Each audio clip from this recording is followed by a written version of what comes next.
Is it possible that Ubisoft CEO Yves Guillemot is going to be going to prison? Well, you might be thinking, that seems like a bit of an odd statement.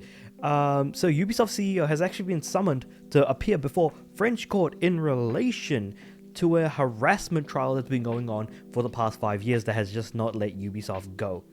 And it says that they will continue to cooperate with the justice system in this matter.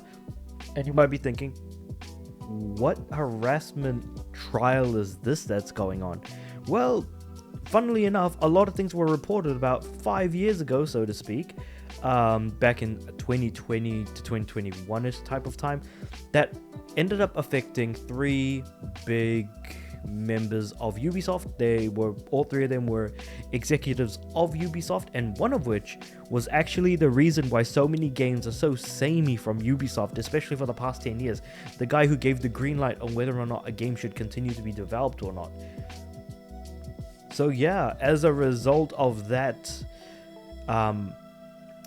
in court case, basically, the three Ubisoft chiefs have been found guilty of enabling sexual harassment. So basically, not only was this harassment trial something that actually happened, but also has now reached a verdict and people are going to jail for stuff like this.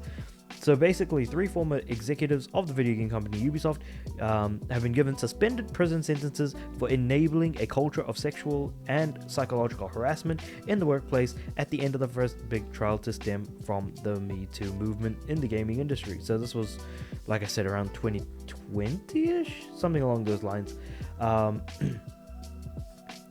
And so the court in Bomny, north of Paris, has heard that the former executives use their position to bully or sexually harass staff, leaving women terrified and feeling like pieces of meat. Former staff had said that between 2012 and 2020, the company offices of Montreal, east of Paris, were run with toxic culture of bullying and sexism that one worker likened to a boys' club above the law. Crazy. And the people that were involved were Thomas Francois, 52 years. He was the editorial vice president. Who else did we have?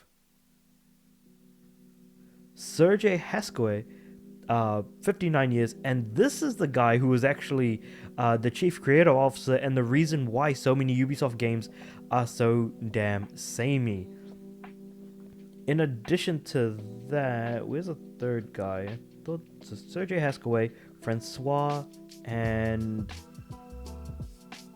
Okay, wait, hold on. Maybe I'll find the other name when I'm talking about some of the other stuff. So because there's incidents like this, for example, which I thought was interesting, because this was the incident that I've highlighted here in the article, is specifically in relation to the fact that one of the members of Ubisoft, or who was working at Ubisoft, a lady, she ended up taking her own life as a result of some stuff that was going on. Basically, at a 2015 office Christmas party with a Back to the Future theme, Francois allegedly told a member of staff that he liked her 1950s dress. He then allegedly stepped towards her to kiss her on the mouth. As his colleagues restrained her by the arms and back, she shouted and broke free. Oh no, that wasn't the one that killed herself. I think it was... Let's see. Her court heard he once... Okay, so this is talking about Sergei Haskoi. The court heard that he once handed a young female staff a tissue in which he had blown his nose, saying, "You can resell it, it's worth gold at Ubisoft." Okay, that's just kind of gross. I can't imagine what that would be like. Here we go. Ubisoft game director Guillermo Patru. You know what? I'm butchering French names. I think it's going to be fine. 41 years, was found guilty of psychological harassment and given 12-month suspended sentence. Now, keeping in mind that there's a 12-month suspended sentence here, 18 months for Haskoi, and for Thomas Francois, 3 years. Basically, what this means is that they're basically under this level of house arrest. They're not necessarily going to jail just yet, or prison at this point, but if they were to break that suspended prison sentence, they would ultimately be going to jail and or prison. Now, I'm probably going to be giving a lot of I don't think lawyers are watching my videos, if I'm being completely honest, but if any lawyers are actually watching this video, I know that jail and prison are two completely different things. We don't need to go down that path. It's cool, don't worry. And the fines are around 30,000 euros, 45,000 euros, and of course 10,000 euros. So it's pretty all over the place in terms of suspended sentence being equivalent to the amount that was given as per the fine. But there was also mention of a lady who did kill herself that was part of the Ubisoft bullying brigade, so to speak.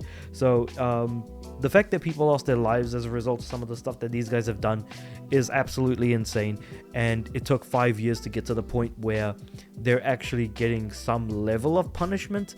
Is it going to be enough? Probably not. But it is what it is, and it's kind of the stuff that happened during the time in which Ubisoft were making good games, which is oddly enough something worth mentioning, between the years of 2012 to 2020. So that's crazy to think about. Let's see, what else did they do exactly? So the court heard that oh no, this is talking about Guillermo Patro. The court heard that he punched walls, mimed hitting staff, cracking a whip near colleagues' faces, threatening to carry out an office shooting, and played with a cigarette lighter near workers' faces, setting alight a man's beard. He denied the charges. Wow, that's crazy. What did Sergey Haskaway do? So we kind of described what he did. What else did Haskaway do? So Haskaway told the court he was unaware of harassment, saying, "I never wanted to harass anyone, and I don't think I have." That's insane, sure. Haskaway's lawyer, Jean Guillemot Leminit, I'm not going to try anymore, said his client was considering an appeal. Yeah. So I guess we've kind of basically talked about everything that's mentioned in this article in terms of everything that they do end up kind of covering in it. But either way, at the end of the day, actually, you know what? I'm going to ask the question first. Do you guys think that they got a good enough sentence?